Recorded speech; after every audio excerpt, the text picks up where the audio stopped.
Hello friends, आज આપણે big chocolate आटा कूकीज बनावीશું। कूकीज बनावવા માટે 1.5 ટેબલસ્પૂન મેં ઘી લીધું છે, 1.5 ટેબલસ્પૂન સુગર પાવડર લીધો છે, 1/4 કપ ઘઉંનો લોટ લીધો છે, 1/8 ટીસ્પૂન બેકિંગ પાવડર અને વેનીલા એસેન્સ લીધું છે। ચાલો કૂકીઝ બનાવવાની શરૂઆત કરીએ। સૌપ્રથમ એક બાઉલ લઈશું। બાઉલની અંદર 1.5 ટેબલસ્પૂન ઘી ઉમેરીશું, 1.5 ટેબલસ્પૂન સુગર પાવડર ઉમેરીશું, 1/4 ટીસ્પૂન વેનીલા એસેન્સ ઉમેરીશું। બધી જ વસ્તુને સરસ રીતે મિક્સ કરી દઈશું।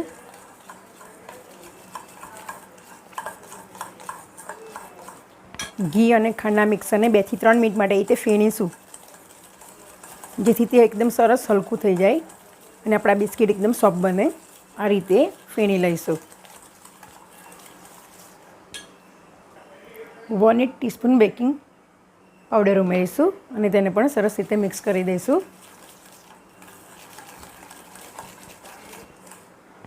તમે જોઈ શકો છો 3 મિનિટ પછી ઘીનો કલર એકદમ ચેન્જ થઈ ગયો છે। હવે તેની અંદર આપણે 38 ગ્રામ ઘઉંનો લોટ ઉમેરીશું, 1/4 કપ, અને તેને મિક્સ કરીશું। પહેલાં ચમચીની મદદથી મિક્સ કરીશું।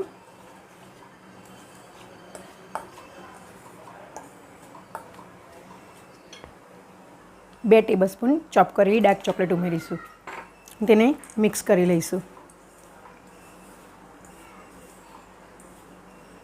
1/2 ટેબલસ્પૂન મિલ્ક ઉમેરીશું, મિક્સ કરીશું। આ રીતે હળવા હાથે મિક્સ કરીશું અને તેમાંથી આ રીતે મોટા બિસ્કિટ બનાવી લઈશું। 3 ભાગ કરી લઈશું। એક બિસ્કિટનું વજન 34 ગ્રામ થશે। 3 બિસ્કિટ બનીને બીક તૈયાર થશે। ચોકલેટ બિસ્કિટ આ રીતે હળવા હાથે મિક્સ કરીશું અને આ રીતે તૈયાર કરી દઈશું બિસ્કિટને। આપણે બિસ્કિટને તૈયાર કરી લઈશું। આપણા બિસ્કિટ બનીને તૈયાર છે, તેને આપણે 10 મિનિટ માટે ફ્રીજમાં સેટ કરવા મૂકીશું। બિસ્કિટનો ડબ્બો બાંધવા માટે મારે 1/2 ટેબલસ્પૂન મિલ્કની જરૂર પડી। કઢાઈને આપણે મીડિયમ ફ્લેમ પર 10 મિનિટ માટે પ્રીહીટ કરીશું। સ્ટેન્ડ મૂકીશું અને કવર કરી દઈશું। 10 મિનિટ આપણા બિસ્કિટ સેટ થઈને તૈયાર છે। કઢાઈ આપણી પ્રીહીટ થઈ ગઈ છે, તેની અંદર આપણે પ્લેટને મૂકી દઈશું। ઢાંકીને તેને 10 થી 12 મિનિટ માટે લો ફ્લેમ પર બેક કરીશું। 12 મિનિટ થઈ ગઈ છે, આપણે કૂકીઝને ચેક કરી લઈશું।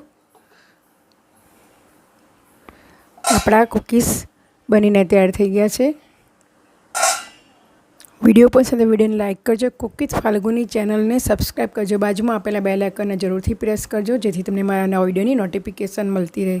અને કોમેન્ટ બોક્સમાં જરૂરથી જણાવજો કે તમને આ વિડીયો કેવો લાગ્યો। બેકરી સ્ટાઇલ આપણા આટા ચોકલેટ કૂકીઝ બનીને તૈયાર થઈ ગયા છે। કૂકીઝને આપણે ઠંડા થવા દઈશું। ઘઉંના ચોકલેટ બિસ્કિટ આપણા ઠંડા થઈને તૈયાર થઈ ગયા છે, તમે જોઈ શકો છો।